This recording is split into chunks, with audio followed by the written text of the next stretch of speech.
we know. So here we go.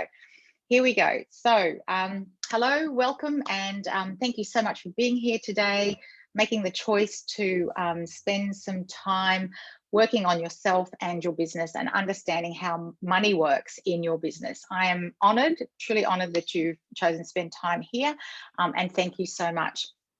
So my name is Ingrid Thompson. It's on my note there. My business is called Healthy Numbers because I think that's what we need in business. We need healthy numbers. There's some others coming in there. There we go. I am on a mission to teach every business owner how to truly understand how money works in their business. And it's super important to me and for you because we know that when we truly understand how money works in our business, it changes life forever and for always. And thank you. A couple of others have joined us. Lovely to see you. If you could just type in where in the world you are and what your business is, please. Thank you so much. There's a few more still coming. The thing is, we want to make more money in our business. It's important to make profit so you can start paying yourself the salary you deserve. So, it isn't just about making profit for profit's sake. It's about what you can actually do with that profit.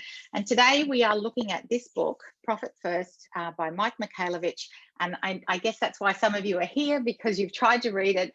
And, it's pages of all kinds of things in there. And maybe some of you haven't even opened it. I know a few of you actually have it on your bookcases. And I know that some of you are probably looking for it. You go, yeah, it's over here somewhere. Let me just find where it is.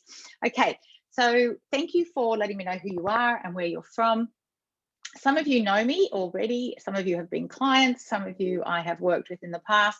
Some are absolutely brand new. And so we're going to have about an hour of the technical. Please answer any question. Please ask any questions in the chat.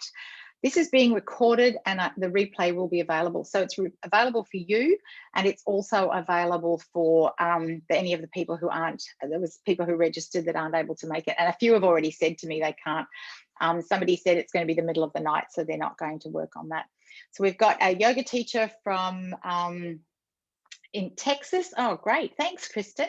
I love Texas. So there's people who know a little bit about money, and there's people who are just taking their first steps. So where would you put yourself on that spectrum? If 1 is taking your first steps and 5 is you're kind of feeling like you're up there with the knowledge bank of money, where do you put yourself on that 1 to 5? If you could just pop that in the chat room, that would be lovely, so that I get a sense of where everybody is in terms of a 3.5. That's nice. Yeah, I think 3.5. 1, Nick, absolutely. We're here to help you with that. The thing is, whatever business we are in, there is always going to be money is going to be involved. And, the difference between having a business and having a hobby is that a business actually is about making money. It's not really a business if it's not generating income.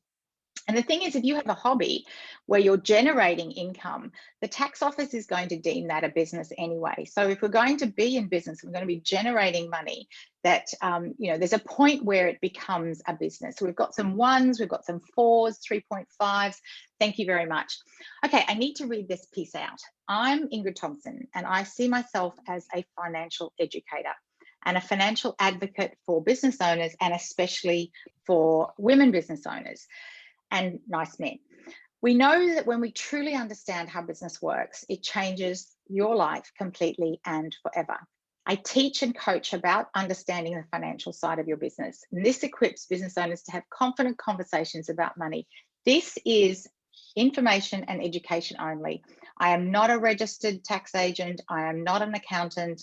This is not advice. This is information for you to use. And if you have any big decisions to make, absolutely always consult your lawyer, consult your accountant before making any big decisions, because everybody's situation is slightly different. Okay, we've got some cameras on. Lovely to have that interaction there. Thank you very much. If you're not in the position to put the camera on, I totally understand that. We've got everybody muted. Here we go. All right. So you might want to have some pen and paper. If you've been on sessions with me previously, I like to draw models, and it's always good to take notes. Something happens in our brain when we actually write things down, so I encourage you to do that. Okay, so put away your credit cards. There's nothing for sale. This is not a sales call. I will share some information about how you could continue working with me later, but it's certainly not, there's nothing for sale. So it's here to teach, to answer your questions. If you have questions, pop them in the chat already. I've had a few sent in to me by people who aren't here. And I'll deal with them as we go along so that you get your answers straight away. Okay, so I've let you know that it's not professional advice. Always seek that. Okay, so context setting. The reason I have to read that at the start is that there's two types of accountant. Now, when I was working in some of the largest companies in Australia, so my previous corporate role was as an accountant, I came to realize that there's actually two types of accountants, and most people don't know this. Most people don't realize that there is the tax accountant, or what we might call the tax agent, and that's the person who puts in your tax return. And they're really only interested in how money works in your business as single lines. So they only want one line for income. They only want one line for marketing and everything that's related to that. So, and contractors, they only want one line for that. So there's going to be this short summary of what you actually do in your business. Now, you as a business owner want to know not one line for income. You might have 6 or 7 income streams and you want to know how that works. You might have a range of different types of contractors. So you want that articulated in your accounts. This is what a management accountant does. They haven't come up with anything more exciting than that. I'm working on it. If you've got any ideas for what we could call ourselves, this other side of accounting, seriously, the accountants aren't very bright when it comes up to, giving themselves a name, but it's called a cost accountant, it's called a management accountant, but it actually explores the story of the numbers. And, I like to think of it as that, is the numbers are telling you a story. And the work I do is I help people understand the story that the numbers are telling. So let's map it out in a way that the numbers are telling you a story, not just one line. Now that's what your tax agent, and you want a tax agent who's really good at putting everything into one line. As business owners, we want to know the variety of what all that information is. Does that make sense? Can I get a wave or a thumbs up or a hallelujah or something that we get that it makes sense? Okay, so a management accountant, we'll call them that for lack of a better word, but happy to take any suggestions. So when I worked in the corporations, I spent most of my time working with operational people. Thank you. I see lots of thumbs up. The marketing people, the engineers, the line managers, the team leaders, and helping them make sense of and understand what all the financial reports meant. So my job was simply to make it easy to understand. And that's what I do now for people in small businesses. I've developed training programs. I've this ability to make things simpler and easier to understand. So today we are going to tackle this book. Now, we are not tackling all 222 pages. Let me take, I think it's 222. I looked that up and then let me just remember. It is, by the time you add all the other pages in there. It is dense, dense, dense. So I'm not going to cover all of it because it's dense. But I am going to cover the basic principles. And there's so many different aspects we could take from this book, and every page and every chapter is full of Mike's wisdom. Now, I don't know who Mike, I've never met Mike, but I have followed Mike and I've read this book a number of times. My belief is he's not a tax agent. He is more of the management side of accounting. So he's helping people understand how the money works. So I promised you I'd keep it simple, and this is what we're going to do. We're going to cover 2 areas. We're going to look at the business hierarchy model, and then we're going to look at the fundamental principle of putting profit first. And I'll give you the 2 actions to start making more profit in your business. So how does that sound? If we cover those 2 things, is that going to be thumbs up? There we go. Thank you. You already know I want a thumbs up. Okay, so who has heard of Maslow's hierarchy of needs? It's this triangle with 5 levels, and it starts with, thank you. So I'm just going to frame this with Maslow's hierarchy of needs. And he talks about it's a pyramid with 5 sections. The bottom one is physiological needs, clean air, oxygen. And he says that this is what we need first, is to have, and to be honest, Maslow's hierarchy has never been scientifically proven. It just sort of sits there as a hypothesis, but we all go, yeah, this makes sense to me. So the first level is psychological. First level is physiological needs. So we need to be able to have air and oxygen and food and water, and we need to have somewhere to sleep, and we need to have clothes to wear. So that's like our basics. The second layer is our safety needs. Personal safety, emotional security, financial security. Then comes social belonging. So then we get up to the top and we've got self-esteem and self-actualization. And the self-esteem is around ego, and people develop concern about recognition and status, and that's what sits there. And then self-actualization. I think that's where you're sort of sitting on a cloud and you're humming all day, but it's really that idea of the realization of one's full potential. Maslow describes it as the desire to accomplish everything that one can, to become the most that one can be. And so his idea was that you couldn't do that if you didn't have somewhere to sleep, if you didn't have enough to eat. So it's very difficult to be that if you haven't got the basics, that physiological and the safety. So Mike Michalowicz. So this Maslow is 1943. So this is when 80 years ago, people tended to say, yes, this makes sense. And it still makes sense today. It really does still make sense today. Now, Mike Michalowicz has taken that and he has created a business hierarchy. And I'm going to put it up here in one go because normally I would, oh, can we see that? There we go. Could I get you to please draw with me a triangle like I just described for Maslow? So if you think of what Maslow's looks like, if you've ever seen that one before, draw a triangle and make it quite big on your whole page.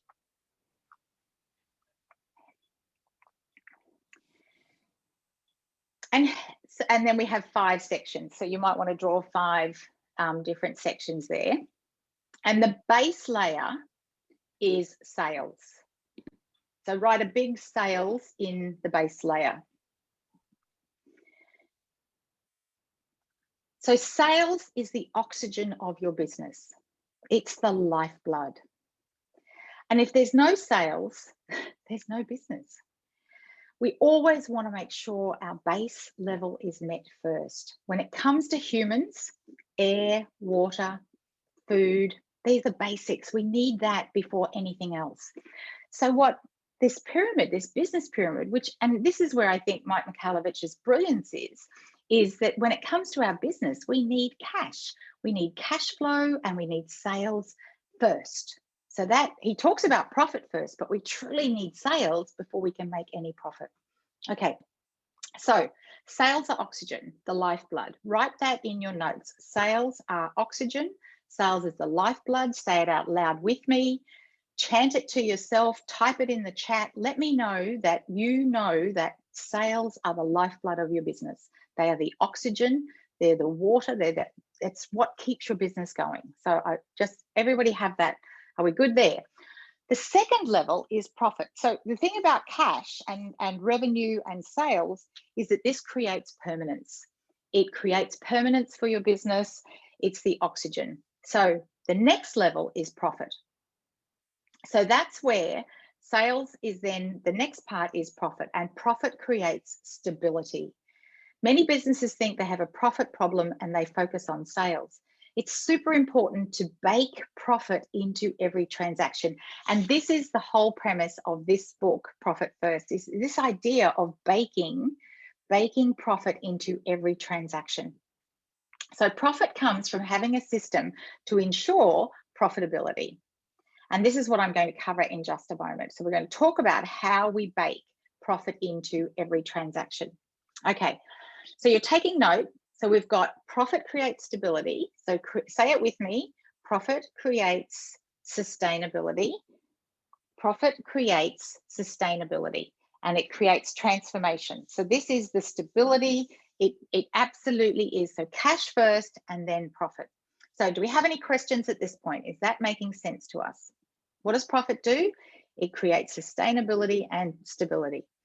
So do you have any questions at this point? Give me a wave, jump in. No, we're all good. Okay, the next level is order, and that is organizational efficiency. And the idea is as your business grows, that you create more and more order and efficiency, and that is order creates efficiency. Is somebody else coming in? There we go. Thanks, lovely to have you join us. Lovely to have you join us. Thank you. You can have your camera on or off. I'm just going to mute you there for the moment. It's okay that you're late. You can catch up on the the replay. Okay, so this is the organizational efficiency level. So this allows you to start to back away from your business. Things become more systemized, become more ordered. And achieving organized efficiency allows you to extract yourself from the business as it becomes less and less dependent on you for every little thing. Now, one of the things that I would add to this, so, that's Mike's take on it. One of the things I always like to add here is that when your business is small and you have fewer clients, you can do so much more one-to-one personalized business. When you have hundreds and thousands of clients, then you can't. It has to be automated. But how do you get that level of personalization? And so, none of us want to feel like a number. So how do you none of us want to feel like just one of many clients. So, when your business is small, creating that efficiency so that you're able to give the level of service you want at the level that you want to provide and still be efficient. And that's where order comes into. So what are the systems and what's the efficiency you can put in so that you can give the level of service, but you're not having to do every single little thing. Now, I admit I use some email marketing, I use some automation, but I try to keep as much of what I do as personalized as possible. And I hope you get a sense of that. Okay, so if we go back to Maslow, we've got those first order needs, and then we go above that and we start looking at, self-esteem and self-actualization. And what Mike says is that the next level up, so we have cash, we have profit, we have order. Let me just let somebody else in there. We have cash, we have profit, we have order, and then we have impact. And it's impact to the community, impact, and this is where transformation occurs. This is where you realize that your business is about transformation, not transactions. You're not selling a commodity, you're rather selling a service that impacts lives and impacts communities. Thank you for joining us. You just connecting there to the audio, hopefully you can hear me. So what is the feeling you're creating for your clients? How are you transforming their lives? And, I said earlier that when we understand how money works, it changes lives completely and forever. And, that's the work I do in the world, because I know that is how the transformation that I make. And one of the things that we know, and this is where, it'd be interesting to have a discussion about this at some point in time, is that many of us start a business because we want to create that transformation for people. And I know there's people here on this call who actually transform people's lives in different ways. We've got someone here who I'm proud to call my friend, who teaches people to swim, who have a fear of water.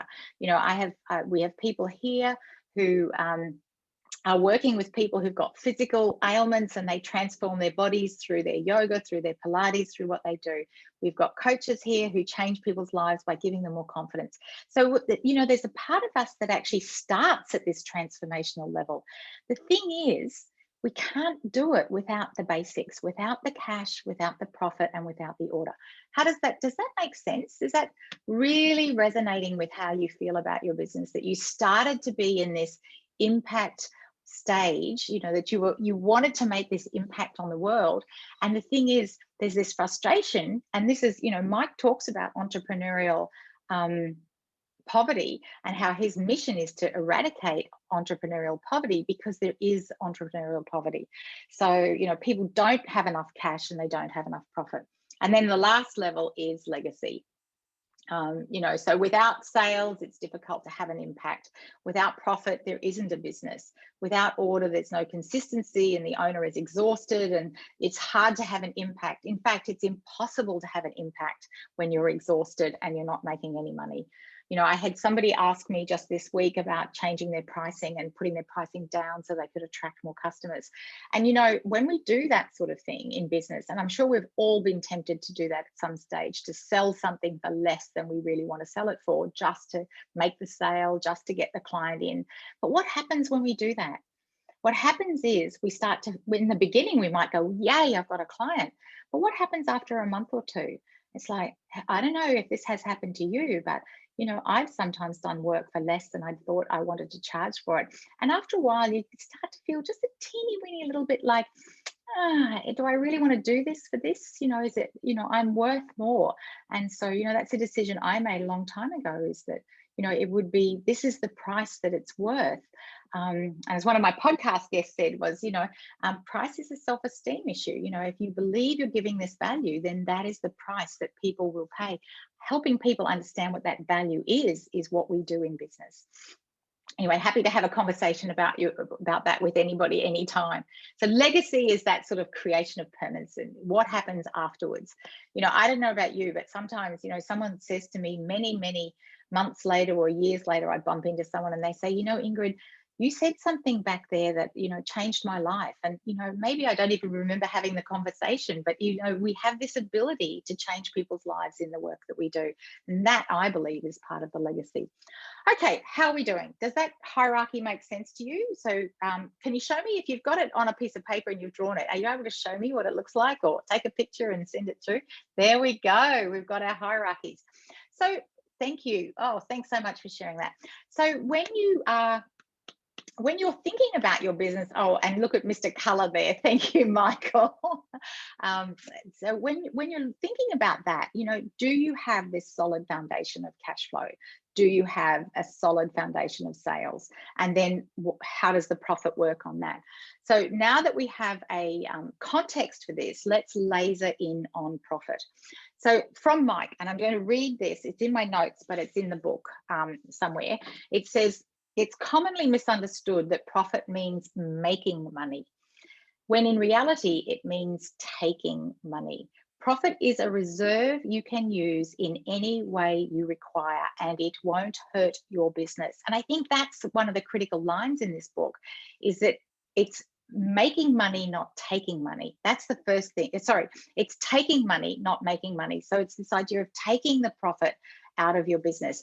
And it's a reserve we use that won't hurt the business. And I'm going to explain how this works. And this is the linchpin to the whole of Profit First that makes it so important. He goes on to say, without profit, your company will constantly be teetering on the edge of going under. Now, I've certainly had times when I felt like my business was teetering on the edge of going under, and it's not a nice feeling. And I've worked with clients who are in that position. So, you know, the idea of having a profit reserve that allows you to have this feeling of being able to get on with your business. When you master the profit level, you bring fiscal health and sustainability to your business. So, you know, I think that's a beautiful 2 paragraphs that we could, you know, photocopy. In fact, I could copy and paste them and put them there in the notes, which I might do as we're sort of having a little moment to think. I'll copy and paste that and put it in the chat so you can keep it. You do know that you can save the chat at any time. So some of the things that I'll put in the chat, we can actually save the chat. So it's really an interesting perspective, this idea of taking profit rather than making profit. So can you put that in your notes? Taking profits, type it in the chat for me, taking profit versus making profit. And profit is a reserve that you can use in any way you require. So what I'd like you to think about now, if you had that reserve, so let's imagine you've been doing this profit first work for a while and you have this profit reserve, what would you spend it on? What would you use it for? How would you use it? Take a moment and write down a few of the ideas of what might you use. What might you use that profit for? I'll have a little moment there.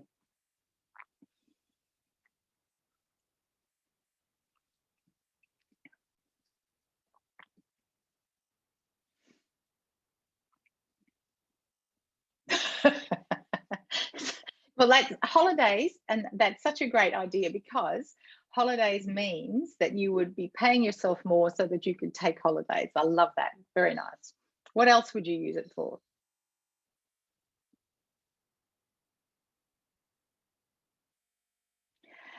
Taking a salary is part of that. So if you have more profit, you can certainly take more, build an online business. Yes, you'd use it to build your online business. Beautiful. Reinvest in the business for expansion. And that is absolutely something that we can use profit for. Reinvest in the business. Do we already take a salary? Well, maybe paying yourself out of the profit reserve is the beginning of paying yourself a salary. And that is definitely, you know, one of the things I always suggest to people, that they definitely pay themselves a salary as part of their expenses. So I'm just going to copy and paste this into the chat where I just read that out, because I think it's such, I probably should have an idea of what page it is. There we go. That's what I just read out. Giving a little back to the community. Absolutely. It really, and you know, we've got such a, so I muted myself, sorry. We've got such a growing body of evidence that says that when we contribute to community, even if we give away a small amount of money, it just has this enormous impact on our level of happiness, on how we feel. So, you know, you know, how we use money and sharing that money. I love being able to support the community endeavors that I support. Used for another activity that can be used for business promotion, absolutely. So you would have more promotional business promotion for education, absolutely. See, that's all of these. You could invest in more team. Would anybody employ more people if you had more profit? You would get more people to come in and do things for you. But invest in new technology, absolutely. You would outsource things that you don't do so well. So maybe if there's some things that aren't really your skill set, but you're having to do them now because it's your business, you would find somebody really good to do that for you. New marketing collateral, you know, zhuzh up your website, you know, put some new colors into your branding, because, you know, it's evolving. You know, my website, this is the 3rd iteration of my website, and I was just talking to my website people recently, and they were saying, Ingrid, you know, it's nearly going to be time to have another go. It's like, wow, really? It doesn't feel like that long, but you know, things evolve so much that, you know, so we need to have this profit, expand the team, work less. Beautiful. So some really great suggestions there. Thank you. So Mike says, without profit, your company will constantly be teetering on the edge of going under. And I've put that whole quote in there. So when you master this profit level, you'll bring fiscal health and sustainability. It's so true. So what do we do? Now's the time to get into the nitty gritty. So I actually think we need to have a big breath. So let's breathe some confidence in and relax. Let's breathe in some more financial confidence and relax. Okay, so traditionally, with this tax agent of yours is calculating your tax return at the end of the year, and it's the way the tax office, wherever you are in the world, whether it's the US, whether it's in Europe and Australia, in Canada, it's sales minus expenses equals profit. Sales minus profit, expenses equals profit. So I'll just type that in there. So, oh, where are we? Hey Raz, sales minus expenses equals profit. So that's the formula that everybody uses. No matter whether it's Xero or QuickBooks or MYOB, or whenever you run a profit and loss report, this is how the profit and loss shows up in your, that's how it's done. The report starts off with the revenue, the sales are at the top, might be 1 or 2 lines, then there's the cost of goods, and then the gross profit, and then the all the other expenses, and you come down to the profit at the bottom. In this book, Mike flips that around, and this is where the genius is. And you know, sometimes when I read it, I thought, oh man, why didn't I think about that myself? So he says sales minus profit equals expenses. So I've just put that in there. So he says sales first minus profit equals expenses. So we start with sales and we take out our profit. Remember, we're not making, we're taking profit, and however much is left is how much you have to run your business, how much you have for your expenses. So truly, that's it in a nutshell. 222 pages, I've just given it to you in a nutshell. So there's a little bit more to it than that in the book, and there's other kind of, it is a little more complex, but this is, if you get this, you get all of it. So it's such a subtle change, and it has such a massive impact. Now, there's always going to be expenses in your business, and what's there as expenses is what you'll have to run your business. So you've got your sales. So here's how it works, and this is the only maths in this webinar. So you're just having an aha moment, Kari. Oh, love that, love that. Who else is just having an aha moment right now? So here's the basic principle. The first step 1, set up a separate bank account and call it profit or profit first. That's the first thing to do. So you've got your bank account that you operate out of. You've got the one, all the money comes in and out and in and out and in and out, and all that money, that's your operating account. Now you set up a separate account called profit or profit first. Then you take 1% of your revenue every time there's a sales deposit, and you transfer it across into that account. So you take the 1% and you put it into that account. So it's a bit like, if anybody has read The Barefoot Investor, it's a bit like having the buckets that he talks about, having buckets. So are you with me? 1%. Does everybody know how to calculate 1%? Because it would be a massive assumption for me to assume that everybody can calculate 1%. So how it works is, if you get a deposit for $100 in your account, you take $1 and you put it in the profit account. Now that leaves you $99 to spend on running your business. The thing is, you've now got $1 in your profit account. Now, what happens if you have $20,000 deposit? You take $200. So how you calculate 1% is you move the decimal place 1, 2. So write down, if you think about how much do you charge for something, write that amount in front of you in dollars and cents, and then just take that that's decimal point, and move it across, whether it's euro, whether it's pounds, whether it's Canadian dollars, US dollars, Australian dollars. Percentages work exactly the same. So if you charge $1,000 for something, your decimal point is there, you move it across to 1% is $10. Now you have $10 in your profit account. So every single time, so this is the absolute basic principle of Profit First. Every single time you get a deposit, you put 1% in your profit account. Now, I can't tell you how quickly that will add up, because I don't know what your revenue stream is. But the thing is, you've now got $99.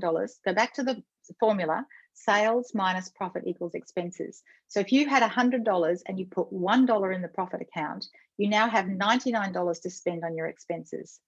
It's not the other way around, where you get the $100 worth of revenue and you just keep spending it if you happen to have any left over. Now, Day, you asked me the question about paying yourself. Yes, I was just going to, your salary being considered an expense. Yes, if you're already paying yourself out of that $99, then the dollar is absolutely pure profit. So that's sort of the shift in thinking of this. If you're not paying yourself out of that $99 because you need every cent of that $99 to pay your rent, to pay your loan repayments, to pay your contractors, to pay all the expenses you've got, then the dollar is going to help pay you. The thing is, when you've got that $99, then you start to say, okay, how am I going to spend that $99? And this is where the magic is. You don't even miss this 1%. You've got this $99, and now you start to get creative about how you spend that, or how you don't spend it. Like, what are you spending money on that you don't need to spend it on? Where can you unsubscribe from some subscription that you've been paying for? Or what are the expenses that you have?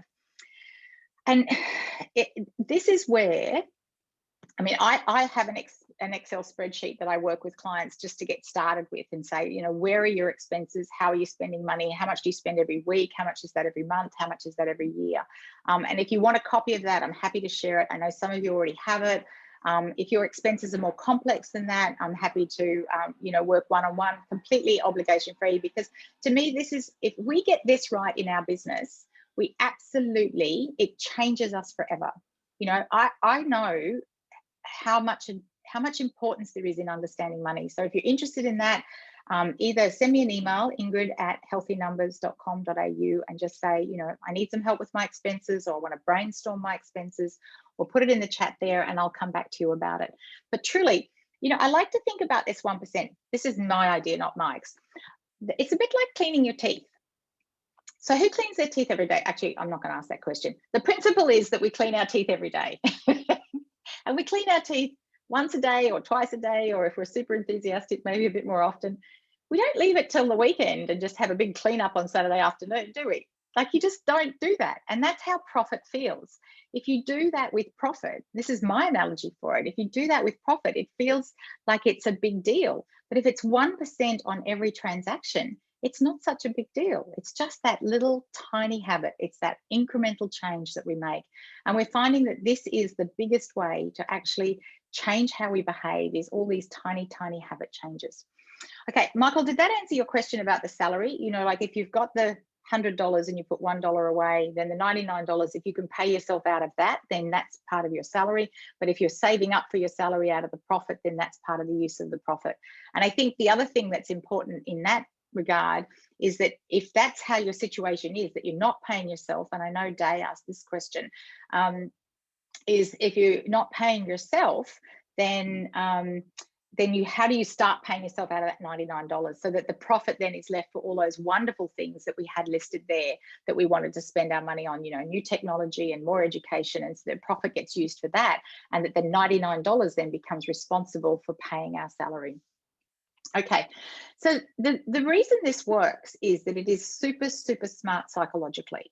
It creates a habit. That's number one. So the first reason this works, and so, write this down, the number one reason this works is it creates the habit. The second reason this works is it builds confidence as you set your intention and you follow it through. And the magic is, number three, over time it accumulates. Like, you can't believe how much that 1%, in 3 months' time, how much that 1% has accumulated. And so, if you're doing it religiously, then or if you're doing it with intention and consistently, it really does accumulate. So number one, it creates the habit. Number two, it builds confidence as you set your intention and you follow through. And for the coaches, and in a way, pretty much everybody here is a coach of some sort, you understand that when you set an intention and we follow through, how that actually builds your confidence. Okay, so who thinks this is something you could do? On a scale of 1 to 10, how easy is this to understand? Where 1 is I'm still floundering, and 5, I totally get it. So every single one of you, please pop it in the notes there. Are we on track with that? We've got a thumbs up. Somebody's a 10. Thank you. That's it. Okay, so thank you very much. So I have succeeded in explaining and making the profit first 1%, and you definitely can do it. So what we're doing from this is we are setting up a separate account and we're transferring the 1%. Okay, so any questions at this point? And I have a couple of questions from people that I'm going to answer at this point. So when they're listening to the replay, that they can have their questions answered right now. So if you have any questions, have a little think about that while I take a sip of water and a deep breath.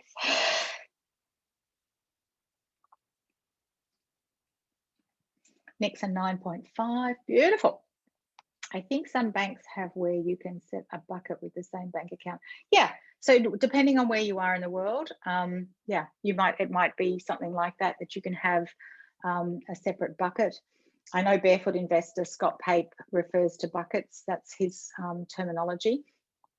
And I will say, and I don't want to complicate this now, that is the next part of this of the book Profit First, is that, there is the suggestion to have other accounts as well.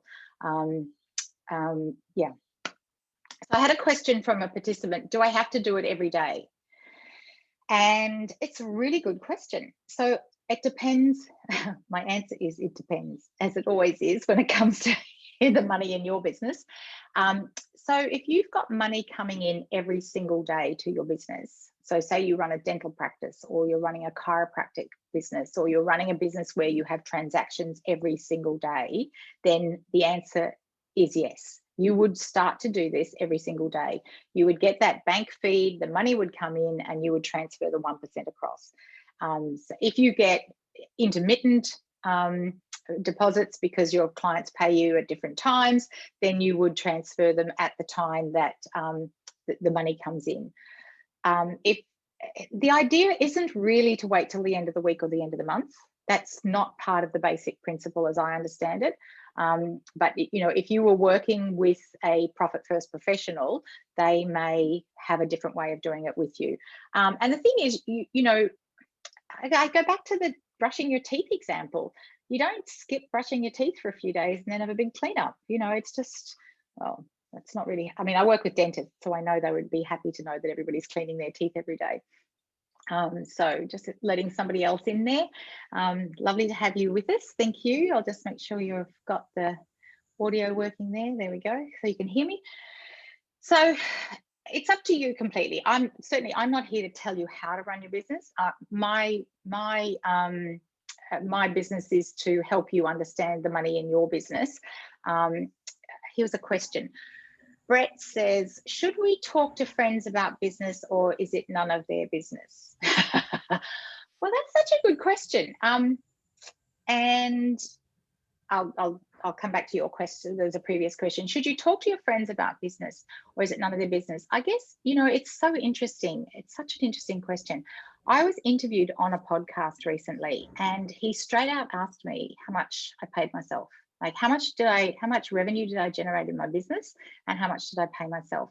Now, it was an American podcast, and my perspective is that in Australia, we're still quite British when it comes to talking about money and when it talks about our personal finances. From the corporate world, we didn't compare salaries. You sort of took your paycheck and you kind of just did what you did, and you didn't really know. There was a sort of band, so you sort of knew that people who were on the same level as you got paid sort of the same. And but the Americans, and I follow a lot of Americans, I'm a six-figure this, I'm a high six-figure that, I'm a seven-figure something, and they talk about money and the actual money side of business. Now, I talk about business nonstop. You only have to ask my partner, and some of my friends know that it can be 5 and 6 in the morning, and I can be talking about a spreadsheet, or I can be talking about some kind of lead something, or a podcast, or I'm happy to talk about business all day long. I'm happy to talk about how money works. Do I actually want to talk about the nitty gritty of how much I pay for this and how much that costs? And it's totally up to you how much you talk about your business. I'm quite open. My business doesn't cost a lot to run, but when I look at the basics of my expenses, it actually does cost a lot to run. By the time I pay for the website, by the time I pay for all the subscriptions I have to pay for. So just running my business without doing anything costs a few $1,000s just to exist. And that's before I pay myself, and then before I have professional development and I upgrade my technology, this year new technology. So even a single operating person can have a lot of expenses.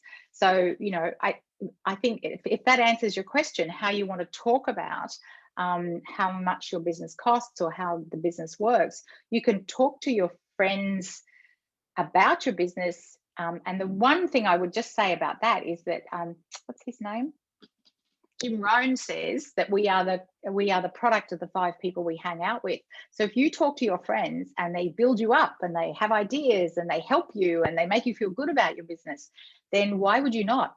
But if you talk to people and they pull you down and what are you doing that for? And those I wouldn't be talking to them. Yeah. So hopefully that answers your question. Subscriptions are the killer right now, but cheaper than staff. Lovely. Yes, love that. Love my podcast. Thank you very much. And I am going to I have something here to share with you, because I actually interviewed a terrific woman called Tatiana Tesor, and she came on my podcast, and that's the link there. And then her specific podcast episode is this one. And I'm putting that in there because, I am in awe of this woman.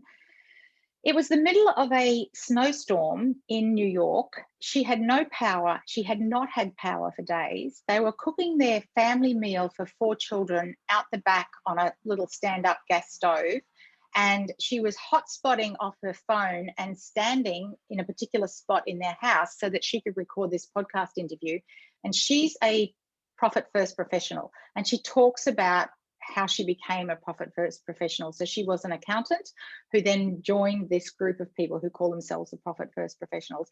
And wherever you are in the world, if you just Google profit first professionals, you'll find a group of accountants and bookkeepers. People are always asking me, who do I recommend as a bookkeeper? Who do I recommend as an accountant? And I don't usually say this particular person, but certainly if you're in this call and you're looking for someone who is a profit first professional who gets this, because if you go and try and talk to your accountant about this, they may not understand, and so they might not be as welcoming and to the idea. So I'm not saying they will, because maybe they want to read the book too, and you could get the book and lend it to them or send them the replay for this. But there are a lot of tax agents who, as we said earlier, just want the one line. And this is a way of looking at having more to it than that. So anyway, I highly commend that podcast, because she was just the most adorable guest. And she explains a bit more about how she joined and the benefit that she found from being inside I think oh, well, she's in New York, so she's American. Yeah, I was going to say she might be Canadian, but no, she's not. She's in America. Okay, we had a few more questions, so let me just go back to those. I hope that answered your question, Brett, about talking to friends. So if you get a lump sum paid into your account from a third-party provider, such as Easy Debit, and you pay 1% into your profit account, yeah. So that is what I would do. I would, my understanding, well, it's what I do. And I do it at the full price. So I use Stripe. So if I sell something for $100 and Stripe takes out their 1.6% or whatever it is, so I actually don't get $100 into my account, I get $98 something. I actually take the $1 for the $100. So that's, I actually go back to the gross. I gross it up to what it would have been, and I take my 1% on that. And then the Stripe fee that I pay, the $1.62 or 46 or whatever it is, I can't remember exactly, is that actually becomes part of my $99. That's one of my expenses. So I still get my 1%. It's fine. I'm taking my 1%, and then Stripe is part of my $99. I think some banks have accounts. I think I've answered everybody's questions. If I haven't, like, give me a wave. If anybody needs to unmute because they've got a question that they actually want to ask me properly, instead of typing it in the chat, just kind of give me a wave and I'll happily do that. Okay, look at the time. I have one more. Okay, great, thanks. I have one more model I want to show you. And if you've been on a session with me before, I have some clients that I think could learn a lot from you. Do you offer group programs? If so, what does it look like? I do, actually. So I have two ways of working with me, is one-on-one or in a group. I do have a new program starting soon. Actually, I'll just put that in the link now and you can have a look at that. It's an accelerator program that's coming up. I'll just put that in the link. But in the meantime, thank you for asking. So I do have a number of clients I work with one-on-one. There's some people here who have either worked with me one-on-one or are still working with me one-on-one. And I know for finances, sometimes that's the preferred because we go deep, deep, deep into yours. And again, like I said, some people are really comfortable talking about it in a group. I spoke to a woman yesterday who's going to join the accelerator, and she was saying she just wants the group around her because this energy of other people's ideas and, you know, learning from other people is a great way to learn. So, you know, everybody's a little bit different when it comes to either being in a group or working one-on-one. But what I do want to say is, so this is one of my favorite models, and I call it a model for the future. So let's draw this one out together. So here we are here today, wherever today is. And there's going to be a future, and this is the future. And the future could be a year, it could be a month, it could be 5 years, but there's a future out there. And so there's going to be one of two futures. So the first future is potentially to have gone backwards from where we are now. And this can happen in a few different ways. And the most common that I notice is people tend to drift. So we're here and we're sort of going along, and then things sort of go off the rails, and then here we are. And there's what I call drift. Now, if you work in health professional or work with people and their bodies, you know that this happens to people. They eat a little bit more of this, they eat a little bit less of the good stuff, they sit on their couch a little bit longer, and that's what we call drift. And then here they are in the future, and they're over there. So it happens in all walks of life. You don't mean to let it happen, but we start just ticking along. And that's what I said earlier about having, one of the ways this 1% works is it's about having an intention and following through. And so we intend to do things, but somehow, you know, we drift away and it accelerates. And I don't know if anybody has ever had that happen to them before, but you think, how did that happen? How did I suddenly go 5 kilos more? How did I suddenly stop doing that? You know, here I am, and that's drifted. The alternate future is the one that we're all here for. And the fact that you're here is already, you are on this line. It's what I call the green line, is moving ahead and moving forward from where we are right now. And when people follow through regarding learning, understanding their financials. When people set an intention, when people take the action, they end up here. So we have this futures line. Oh, that's the red one. I did not draw it in red, had I? That's the green line. So we're here, and the other fantastic thing about that is that it actually accelerates away as well. So I hope you're drawing this with me. So we've got the drift, and then we've got this future that is forward and upward. And what stands out, so over the years, I've worked with many people. As I said, I had a corporate career and and for the last almost 20 years, I've been working with small businesses. And what this line, the green line, is about making decisions, and it's about taking action. My green pen's a bit sad. I think it's time for a new green pen. So making decisions and taking action. So really important to make notes about that. And what's so interesting is that it doesn't just happen in the last few weeks of the year or in 5 years' time. Progress becomes incremental across the early parts of the year, and then it compounds and steepens to whichever direction the line is taking. Now, looking at that, it might be familiar for some of you. Time, and here's the thing, time will pass no matter what. And establishing a rhythm for our cycles of activity determines whether we will be on the red line or the green line. And what we've talked about today is a tiny aspect of financial intention, actions that will move you onto the green line. Action brings results. Can you please write that in your notes? Type it in the chat, say it out loud with me. Action brings results.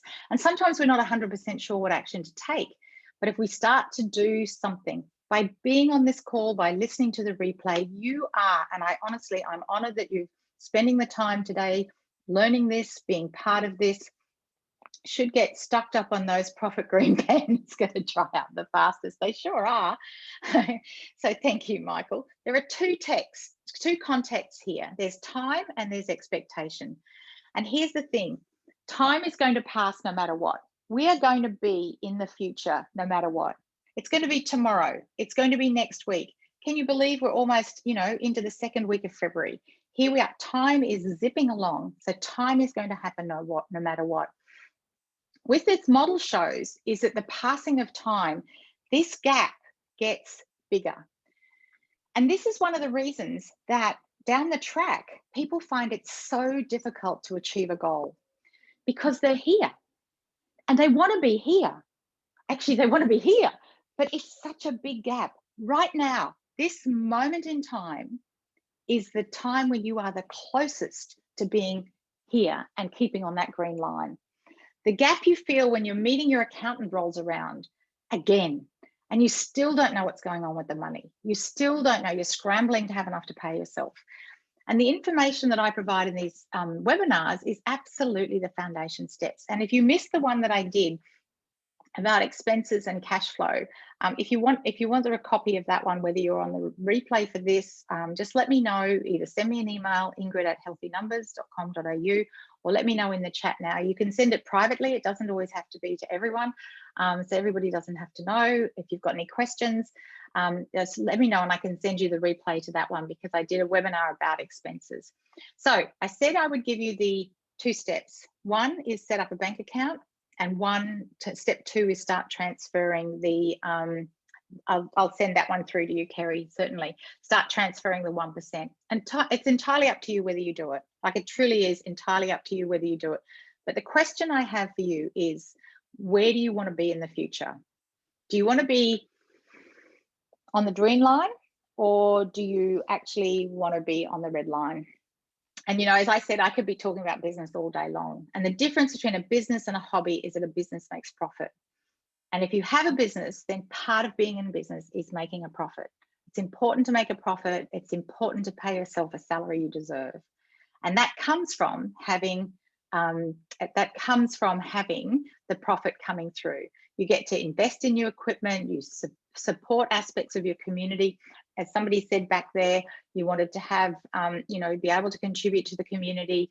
You want to set up a foundation, maybe. We see people who make, look at some of the richest people in the world give away more than half of their money to foundations, and they do good causes and do good works. Thank you. I can see your comments there. I'll send those through.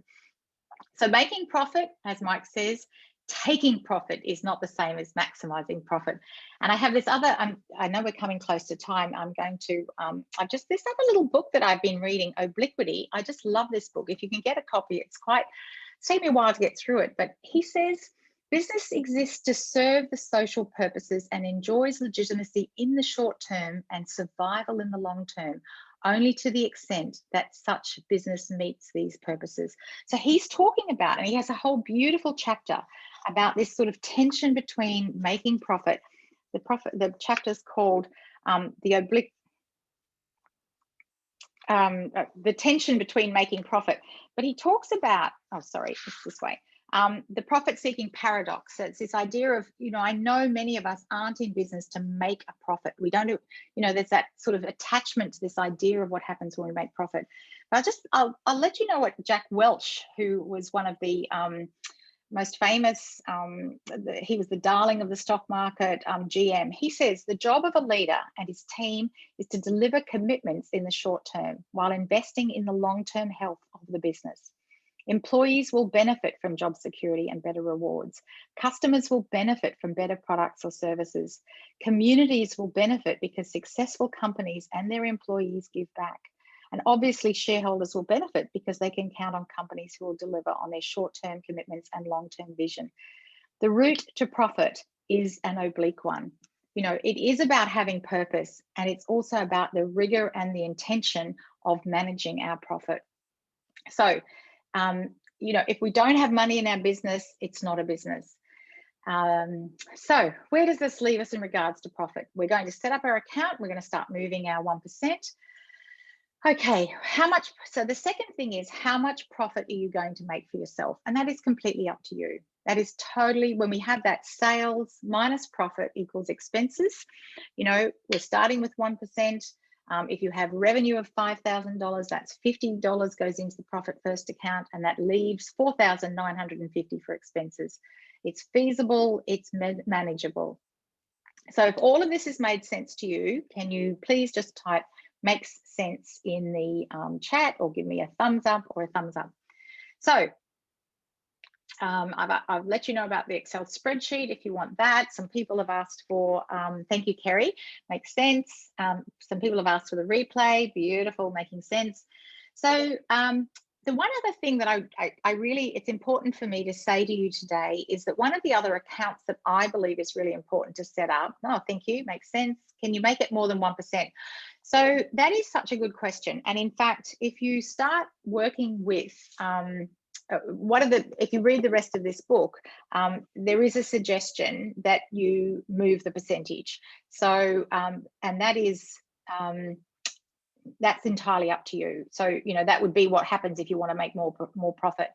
I had a very detailed discussion with the woman who is the owner of the Profit First Professionals in Australia, and they're very, very protective of their IP. So I need to be very careful about what else I say in regard to, can it be more than 1%? So yeah, I guess that's the best way I can answer that question. The Profit First Professionals are very protective of the IP of Profit First methodology. So yeah, thanks. Somebody had to go, so thanks very much for letting me know. So I'm happy to have a one-on-one discussion. I'm happy to point you to the part of the book where there's different suggestions from Mike about how this works. But truly, if this is something that truly resonates with you, and you need to get some more information about the actual methodology, there are Profit First Professionals everywhere in Australia about taking care of that. I just need to be very careful what I say in regards to any more of this. Great gift for people. COVID has made many people start their own business. Absolutely. It's gone gangbusters. It's absolutely, there's more people now running their own business than ever. And, when I wrote my book, So You Want to Start a Business, which is here, when I wrote this book, my book, So You Want to Start a Business, when I wrote this book 5 years ago, when I started writing it 5 years ago, there wasn't anywhere near as many people starting businesses as there are now. But what I was going to say is that it's always a really good idea to have a separate account for your tax. And I know that Mike Michalowicz talks about that in the book as well, but that has always been a premise that most accountants would actually tell you. Tax accountants, management accountants, bookkeepers. I certainly tell my clients that it's super, super important to have a separate account for tax. So if you've got a 10% GST here in Australia, super important to have a separate account. That money's not yours. If you charge GST, put it in a separate account. Your BAS comes around, you just pay it. Having and it's a good idea to have a chat to your accountant, because if you're making profit, there's going to be, depending on how you use the profit, you may have a tax obligation. So super important to put away money that if you're paying tax. If you're set up as a sole trader, make sure you've got the money set aside so that it's not a big shock, because cash flow and a shock of tax bill can actually be one of the things that that derails. And I know I've got some people on the call who know about this. So if anybody wants to jump in and put a comment there, that would be terrific, because having a separate account for your tax is, it just helps you manage that cash flow. That's one of the things I always talk about when I talk about cash flow. Okay, so let me just see where I'm up to in my notes. Talk to your accountant. If they're surprised at you asking any of these questions, just let them know that you're working on your financials and it's, this is super important to you. So I don't know, just a little bit more about me, if that's interesting for anybody. I am so grateful. Breathing in more confidence. Isn't that a lovely thing? I took that from my yoga teacher, breathing in the love, breathing lots of love in, lots of love out. So I sort of feel lots of confidence in, and anytime we need to do that, every breath is a new beginning, isn't it? So I'm really grateful, because early on in my life, I was sent to a workshop to help me understand money.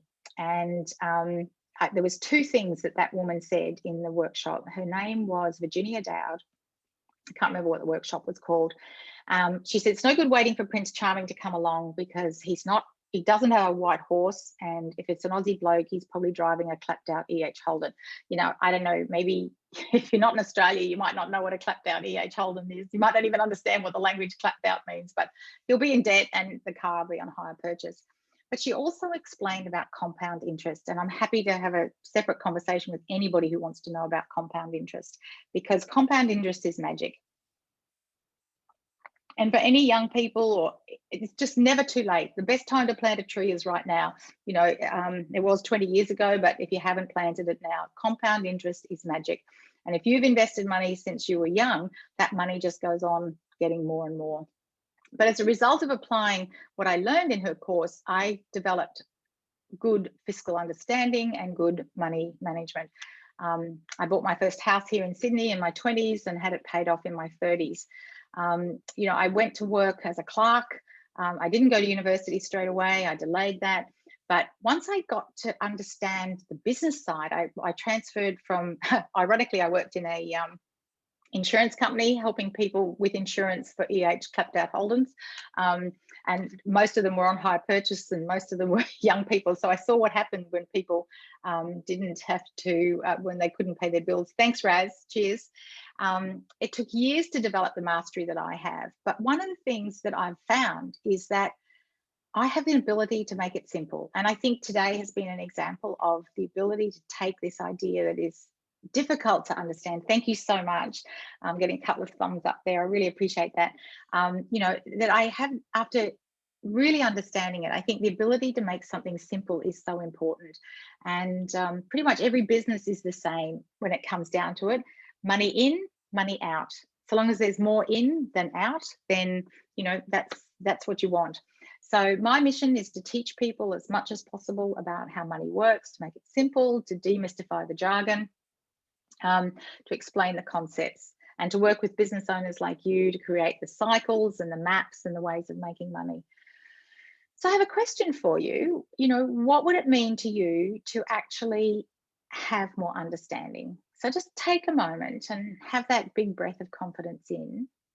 What would it mean to have complete peace of mind?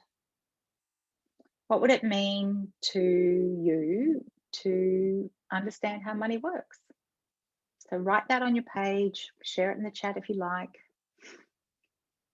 Yeah, less fear at tax time. A few people having to run.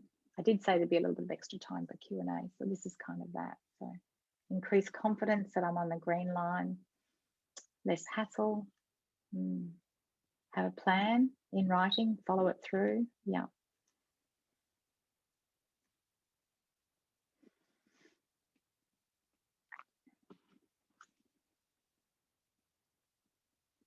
No stress.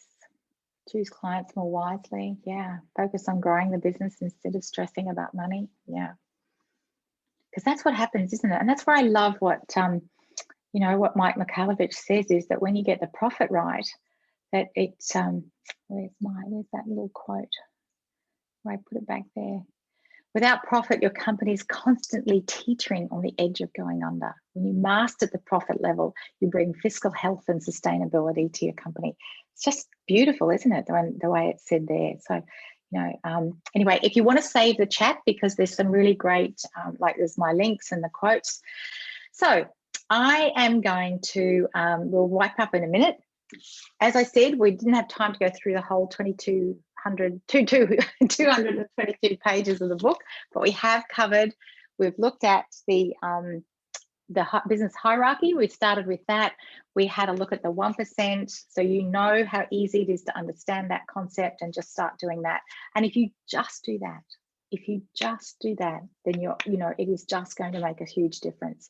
So there's been some meaty content. It's been, you know, an hour of really concentrated attention, and I really thank you so much for that. As I said, I have an accelerator program. If you're sick of not making enough money, it's you know, it's time to make some changes to that. Please let me know what your biggest takeaway is from today. Thank you, lovely, some nice comments there. So what is your biggest takeaway? If you know, look at your notes, what are you taking away from today? And if you have any other questions, I'm happy to take those. I know there was a few other people had questions. I feel like we've answered some of those. I have to read the book. Yeah, so, you know, the book might be more accessible now. I think, you know, that's a great point, actually, that, you know, maybe, you know, because we now have a bit of more of an understanding of how he thinks, and the sort of the ideas, that maybe it is a bit more accessible. There's a couple of quite complicated tables, you know, which, you know, it really is that 1% kind of extrapolated. So, you know, maybe now that you get that bit, it'll make the next part a little bit easier to understand, because the book's there, like there's no reason not to. Thanks so much. It's been a wonderful help, and I can step into this new venture with a head start, and some more confidence than 1%. Lovely. Thank you so much for that. Need to read the book, combine impact and legacy in these crucial stages. Beautiful. Here we go. So I'll stay for another few minutes if anybody has any questions. There's also, I mean, this has been recorded up to this point. If anybody has some questions they want to ask, I'm happy to turn off the recording. I've done that in previous ones, and we can have a conversation that's not recorded. If you had any questions, if you wanted to ask me directly. Otherwise, you can book a session with me. That's, you know, I always do discovery sessions. So I'm happy to access the recording. Yeah, I'll send out an email asking you if you want the recording, and if you opt into that, then I'll send it. I'm not just sending a recording to everybody, then opt in for the recording. I'll send that to you. Yeah, thanks. But if anybody else has any questions, happy to stay on board for a little bit longer and answer them. And happy to turn the recording off if we need to do that.